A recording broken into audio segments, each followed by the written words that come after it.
Hi, and welcome to the Spookopolathon vlog. If you missed my TBR, it's down below. We're going to be starting over today. We're going to do just one roll right now to pick which book I'm going to read first. I have some backup options, but this will be our first true roll. Let's see how this will work. Ooh, not well. Let's try one more time. Okay. A 6 and a 6. Okay. Feels like it's trouble, but let's do 12. I believe that is mood read. I mean, that makes it easy. What do I want to read? I think see, because here's the problem now. Is like, is it what do I want to read or what should I read? Which is basically the fight between these two. Thornhedge, because I keep saying hedge, because I have the audiobook out right now and I think I only have it for a couple more days and I do want to read it. But this is the book. This is the fall vibe setter, the thing I went out specifically to purchase. It sounds like I should read this one. Can I have both? I could just do both. I assume the audiobook for this is like 3 hours at 2 times speed. That's 5 minutes. When you see me next, I will have decided and have started one of these books. Who thought this was a good idea? And I'm back, and I didn't end up reading either of the things that I told you I might read. I figured out what I was actually in the mood for was to finish my current book, which was Crooked Kingdom by Leigh Bardugo. Yeah, I finished this morning. Maybe I woke up early to read it. That's what I'll do, is I'll wake up early to finish a book, but I won't go to sleep late. Why does one cancel out the other? I'm not sure. But this was great. I'm really happy with this. I think that this is another one where the sum of its parts, it is greater than the sum of its parts, because there's a lot of like fine stuff in here, but there are moments of brilliance, and those are the things that really compel you through. I also think when I read the first book, 6 of Crows, I hadn't yet watched the TV show, and now I watched season 1 of Shadow and Bone, so those characters are like very solid in my mind and I extra feel like I know them, which I think made the reading experience of this even better. No spoilers for Crooked Kingdom, but this is a multi-POV heist book. Long because there's a lot of plot that happens, but there's also a lot of character work that's done in here. All of the characters are so great, how they relate to each other, like Inej and Kaz, how like they're both so messed up but like see things in each other, and Nina's just the best one. I was realizing in this that like her character arc is pretty small, no spoilers, but like she starts off being perfect, so like there's not really anywhere for her to go. I really love her. There were a couple of not new characters introduced in this, but like little side enemies and stuff that I thought were really fun. It builds on the first book so well without totally retreading a ton of ground, but still like reminding you of things, because I read 6 of Crows over a year ago now. Am I gonna give it 5 stars? Am I gonna contribute to that horrendously high rating? I think so, because there was never a moment in this where I was like, that shouldn't have been in there, that could have been cut. Like, it just blew me away at every turn. The heist that they're pull off in this, like, I don't understand what is happening, but I'm still having a great time. And how like every twist is actually 4 twists. It's really great. I think that the way that it ended was also really interesting. I kind of read it as keeping itself open for a sequel, which I don't know if I love, but it could also be leaving it open for Grishaverse stuff. There were definitely characters in this that they acted like you should know, but definitely hadn't shown up in the first book, and it's because they were Shadow and Bone people. So like that got kind of annoying. I had a great time. I love all of these characters so much. I'm so happy that I got to spend time with them. I also, one of the things I will say in this is I really appreciated the disability representation, the anti-ableism, particularly there's a part in here where Kaz, who has a limp, is getting tailored, which is like fixing your body, doing whatever. That's one of the Grisha powers, and he's specifically like, leave my leg, like don't touch it. The people who have these problems are not going to get magically solved, and they are able to circumvent their disabilities or find different things that they're good at. The other thing that I think was interesting compared to the first book is that this all took place in Kirsch, and there was no like world traveling, and yet the book still felt equally epic. And yeah, I was really impressed. I'm gonna give this 5 stars, which means that I still need to read a new book, and I still need to read Thornhedge in like the next couple days. So what I'm gonna do is do another roll now. If it'll work for Thornhedge, I'm gonna read that now. But if it doesn't, then I'll still also read Thornhedge and whatever the new prompt gives us. Here's our board. Here's our dice. Let's see what we get. That's a 3 and a 6, so 9. We're starting from Mood Read, wherever it is. Mood Read, okay. 1, 2, 3, 4, 5, 6, 7, 8. 9 is Black Cat, which is a duplicate of one of the prompts that we already got. You know what I'm gonna do? Because Thornhedge is about a toad, so presumably there might be other animals in it, and there might be a black cat. So I'm gonna read that, give you an update, and then we'll pick whatever we're actually gonna read for Black Cat.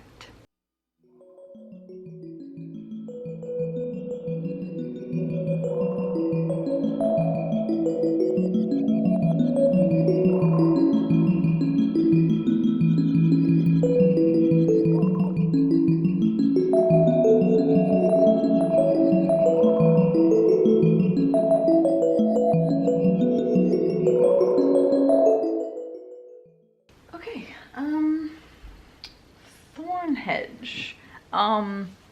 Couple of things to say right off the bat. Isn't she the most precious angel you've ever seen? Yes. No cats, unfortunately. There was mention of a cat on page 64, if I remember. Yeah, it's just a list. The dog and the chickens and the lambs and the cat. I do not believe that counts. It was not my cup of tea. The ending I actually really liked. I was surprised with that. But for a book that's 115 pages, it's remarkably slow. Like the first 30 I was really bored by, and I get it, and like I understand the audience for this. It's definitely someone who wants like a slower paced thing. This sort of has elements of cozy fantasy. It's definitely not that. I actually saw on Goodreads it was listed as horror as one of the things, which I disagree with, but sure. Beautiful writing. It just wasn't what I wanted. First of all, Toadling isn't actually a toad. She's a shapeshifter and she can turn into a toad. So that was super disappointing for me. And this is sort of a twist on Sleeping Beauty, which I do think was well done and similar enough to the story you know, while changing enough things. It just wasn't a story I was super interested in. Charming, but slow and kind of sad. And but I liked Toadling. I think that she was well characterized, and she meets some people in this, and yeah, everyone was fine, but like very surface level and slow for such a short novella. And it wasn't similar to the last one, Nettle and Bone, at all. That was my bad. But I do think people will like this. If you're a fan of Kingfisher's writing, you will enjoy this. I think, am I gonna give it 3 stars? Because I did really like that ending. I think it's probably 3 stars, but my disappointment is so high because the idea of Toadling and the look of this book, it should have been something that I love like so desperately, and I'm just like about it. Like an book isn't 3. 3 is a good book. 4 is a great book. 5 is an amazing book. Does that mean it's a 2? I think in this moment I want it to be a 3, but tomorrow it'll be a 2. So let's call it at that. And let's talk about my next read, which you are currently balanced on. So let's see what we can do about that. Good enough. So I was looking at the cat books because our next prompt is Black Cat, and I wasn't really feeling any of them. Like, I really want to get into the fall, the spooks. And so I basically just Googled books with cats, and good on Book Riot, always coming through. They had an article called 100 books that have cats in them. Now I want to go back and look at the books and just make sure that, like, nothing else is on it. No, let's call it Anna Dressed in Blood by Kendare. Features a cat, and it actually does say on the back, if I read the back, and their spirit sniffing cat. So yeah, there's a cat featured in this book, and I think this is the vibe. So yeah, this is what I'm gonna read next. I guess I'll start it now because someone's not gonna let me go. This is our routine. Every night after dinner, she's ready for cuddles. I am a very lucky lady. Yeah, so if I remember, this is a story about a woman who was murdered many years ago, and now she haunts this house and kills everyone who comes into it until one day a cute boy walks in and she doesn't kill him. But I'm also noticing now it's set in Thunder Bay, Ontario. Sorry, it's by Tor? It's by Tor. Okay, that completely changes my perception of this book. There's a cat on the cover. I was just wondering if it was there. Yes, it's there. It's tiny, but it's real. And it's black too. I have no idea what I'm getting into with this. I'm frightened. Wish me luck, and I'll talk to you in a bit. Hello. Your girl is not camera ready today, so this is what you're getting. Deal with it. And I do have to update you because I am currently halfway through Anna Dressed in Blood, or what I thought was halfway, because I turned and there's this little sticker, non-sticker on the back that says now with an all-new bonus novella, and it turns out that novella is like 80 pages. So this book that used to be 408 pages is now 316. So I've actually only got that much left to read. So I'll probably finish this today. Anna Dressed in Blood is fine. I think that it is doing a lot of things good, like the spooks, but it is not what I anticipated, primarily because it is told from a ghost hunter's POV and none of it from Anna's POV. So it opens up with Cass Lowood, who, side note, it took me 2 chapters to figure out that Cass was a boy. I just assumed girl, and so now I'm like recasting them constantly and making this queer, and I think it's better for it. This was also written in 2011, so it is very different YA from current YA. It opens up with Cass tracking down this ghost and stabbing the ghost, and it's a very good evocative scene. It sets up a lot of stuff, establishes the characters really well, and there's some good gore. The gore in this I am really enjoying.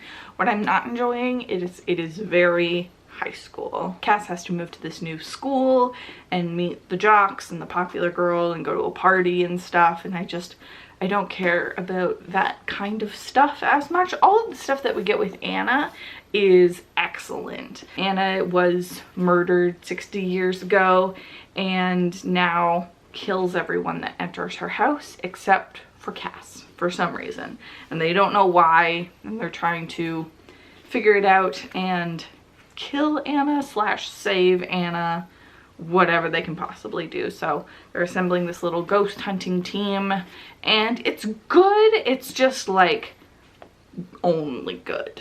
Like, it started as a 3-star, and I think it's going to maintain its 3-star. Here's a question. Do I have to read the novella? Because I'm not planning on it. It's not important to me. I think if I loved it, then maybe I would read it. Do you think I should in order for this to count? I'm just curious. I probably won't be reading it in this vlog, but I wouldn't be opposed. Well, let's finish the book and then see if I would be opposed. But in your personal reading, if there is bonus stuff included, do you feel obligated to read it?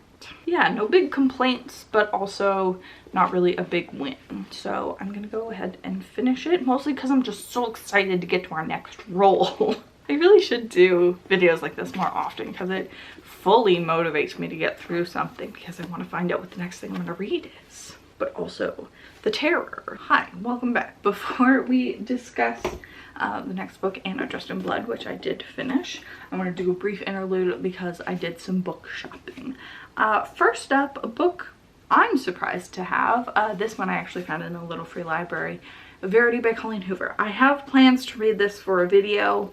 I never thought that it would happen, but I'm just giving you a heads up that that is going to happen in the future. But the real reason that I went was to get Midnight is the Darkest Hour by Ashley Winstead, which I'm so excited to get to. If I can do it in this vlog, I will, but it will be swiftly after. If not, this is a culty story, I think. I also had to pick up In My Dreams I Hold a Knife, which is a perfect book, and this is just now my loaning copy so that I can force everyone to read it. But also I just wanted it because they're the same height, and whenever you can get books by the same author that all look the same, all the logos are the same, I'm gonna buy them. And then one extremely nerdy thing that I bought, which I don't know if you're expecting from me, but also it's very pretty, so how could you not?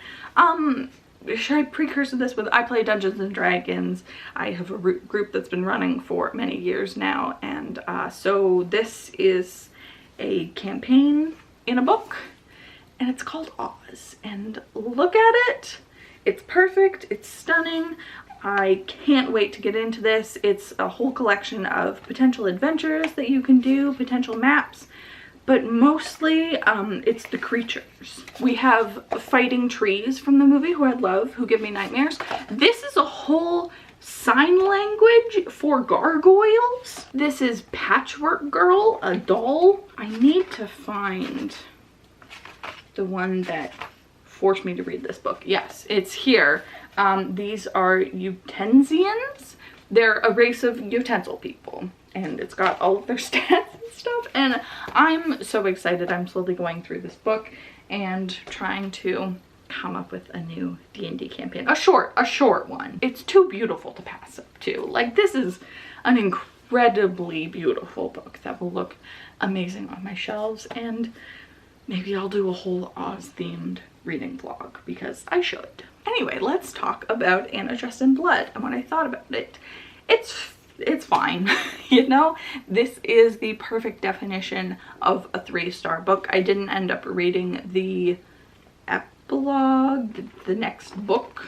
What is it called? A novella. That's the word for it. By the end, I was just kind of done. It's focused too much on things that I don't care about. I really wish that this had been written from Anna's perspective, because Anna sort of ends up feeling like a minor character in her own story. But there are some good spooks in here, some good gore, and I like how it wrapped up, and it does do a good job of setting up for future books in the series. I think there's one more book officially that I don't think is the novella, but that might be totally wrong. Don't quote me on that. I was happy to read it. I enjoyed it enough, but I don't think that this will be long for my shelves.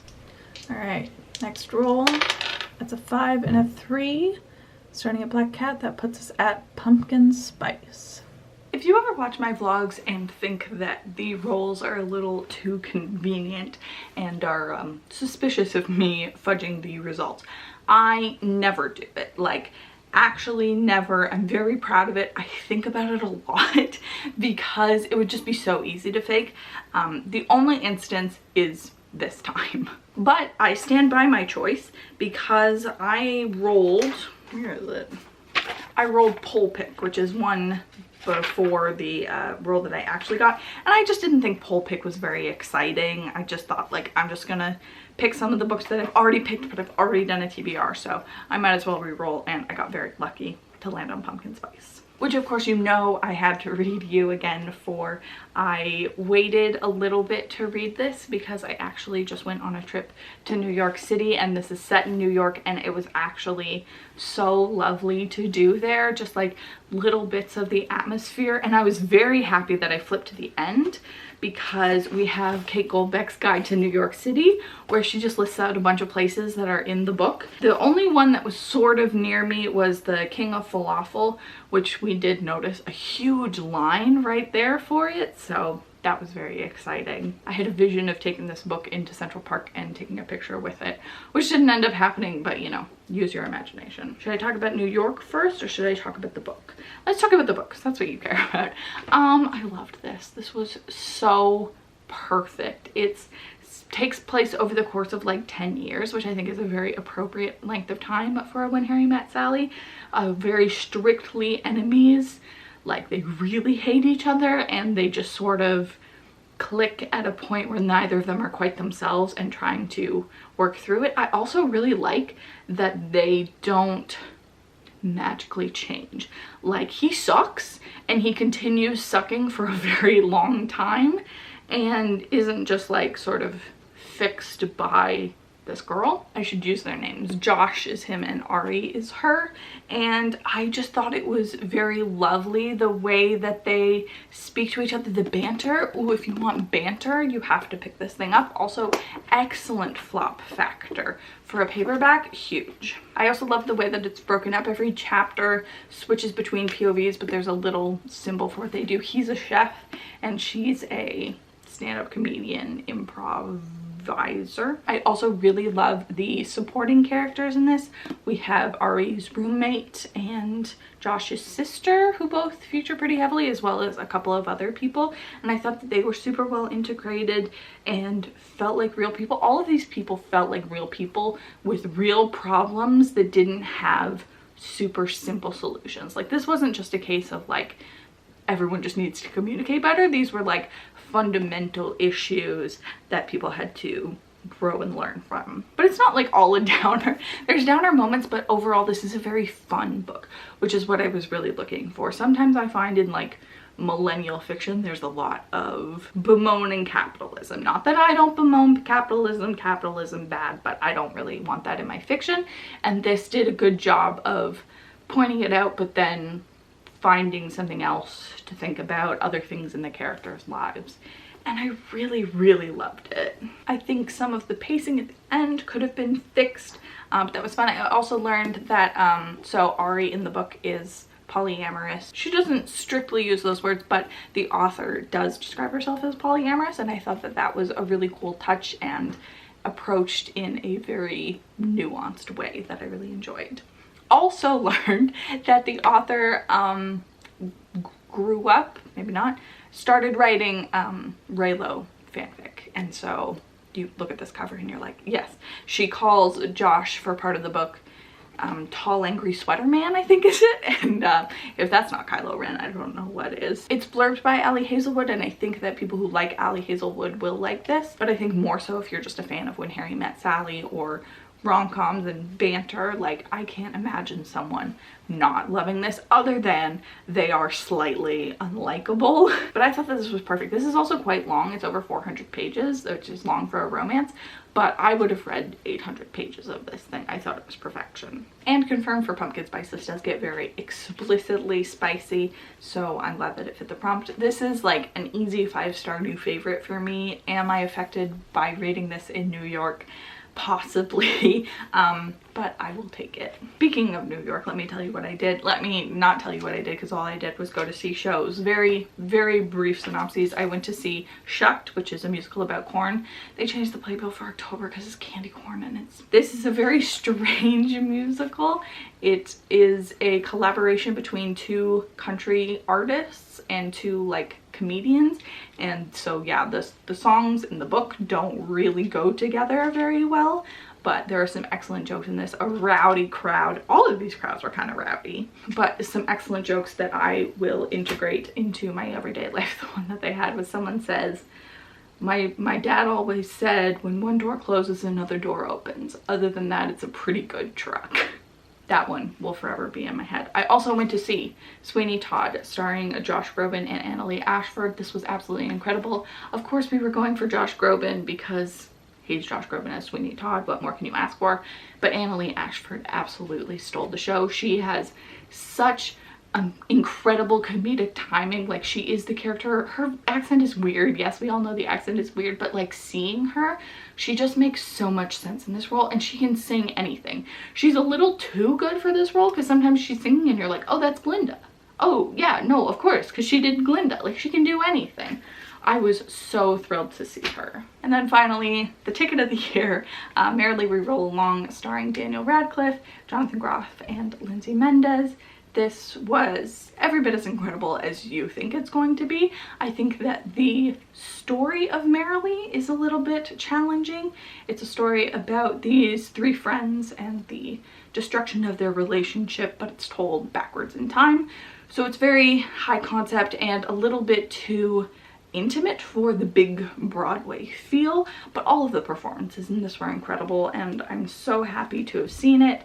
And of course, I am listening to the soundtrack every chance I get. I love New York, I love Broadway, I love theater, and it's going to be a struggle to not go again immediately. Now, every show that I hear about, I just want to go to. Oh, let me tell you again about Sweeney, because another person you might know, Dustin from Stranger Things, was in this as Toby, and he was incredible. The guy sitting next to me after he did his number, Not While I'm Around, just kept clapping and going, such a good singer, which was very fun. But like, yeah, he's an incredible singer. Like, you wouldn't expect it from him. He sounds great, and I'm excited to see what he does next, because I think Gatton could be in a lot of shows. I think he has like a very versatile voice, and he's been doing theater since he was like 9. I could sit here all day and talk about this. Oh, also, let me just talk a little bit more, because I have a vision of getting frames for these and hanging them up on my wall. So that is my next mission, because I need these to stay in primo condition. Okay, now that is the end of my theater review corner. On to books. All right, we're here to do our next roll. Right now we're here in Pumpkin Spice, so we're gonna end up somewhere along here. Let's see what we get. That's a 4 and a 6. So 10, which I think takes us to highest rated. So for our final book, I decided that I didn't love the prompt that I was given, and so I decided to switch it out for one of the other things, and also I'm swiftly running out of time, so I decided to read Coraline by Neil Gaiman. I have the audiobook for this, which was like 4 hours, so it was a nice quick thing to get through, even though it took me a couple days. That is more on me than the book. I also have a couple in this edition, a couple of Neil Gaiman's, and I keep thinking I don't like Neil Gaiman, but this is definitely the best thing I've read from him, or my favorite thing I've read from him, I should say. The thing that struck me while reading this is what a faithful adaptation the movie is. There is so much dialogue that's lifted directly from here, or ideas that are just sort of expanded on in the movie, and so I think that also helped my enjoyment. I'm having a crisis in rethinking my whole, I don't like rereading things or like not knowing stuff before I go into a movie. I'm trying to reevaluate the way that I feel about that. Anyway, Coraline is about this girl who discovers a tunnel in her house that leads to a alternate version of her world, and she meets her other mother, and suspicious, spooky things start happening. This is pretty good horror. It feels weird to say that, but the spooks in here are genuine, and some gross things happen. There's a lot of like bug kind of stuff happening, which is pretty gross. And also just the idea, the whole thing with Coraline is in the other world, the other people have buttons for eyes, and she wants to take out her eyes and put buttons in, and like that alone is pretty horrifying. So this is actually like an excellent Halloween read, not just a middle grade sort of thing. This edition also has some beautiful illustrations on it. Let me find my favorite one. Beautiful might be the wrong word for what I'm about to show you, but striking, certainly. Yeah, I thought that this was a really excellent story. I really liked Caroline's voice. Caroline, oh, I did it. Her name is Coraline. Her voice in this was really good. The only thing that I didn't love was the ending. It sort of fizzles instead of ending with a bang. So for that reason, I think I'm gonna give it a 4 instead of a 5, but I still would highly recommend this. Even if you aren't really a middle grade reader, I think that you will get some genuine spooks out of this. And with that, we come to the end of Spookopolathon. I know that I only did 4 rolls, but I read 5 books and we're swiftly approaching the end of the month, so let's call it. And I also realized while gathering these books, I read all physical books, which is very cool. And we sort of run the range of ratings. Thornhedge gets a 2 from me. Anna Dressed in Blood gets a 3. Coraline gets a 4. I kind of feel like this should be a 5. Like I should just kind of throw it a 5. 4.5 maybe. And then both You Again and Crooked Kingdom, which I don't have with me, were both 5s. And excellently crafted books that I was very happy to be able to read for this. And to get a bunch of stuff off of my physical TBR, even though almost all of these I bought recently, but you know, whatever. Thank you to Becca for putting on Spookopolathon. I really enjoy this board. I was looking at it and I got extremely lucky with the prompts that I was given, because a lot of these I have books for, but they're not necessarily spooky books. So if I'm feeling it, I might do another edition of this sometime in the future. But that's the end of the video. Thank you so much for joining me. Let me know if you participated in Spookopolathon and what the best, most Halloween-y thing that you read for it was. I'm always looking for more recommendations, and I will see you very soon in another video. Bye.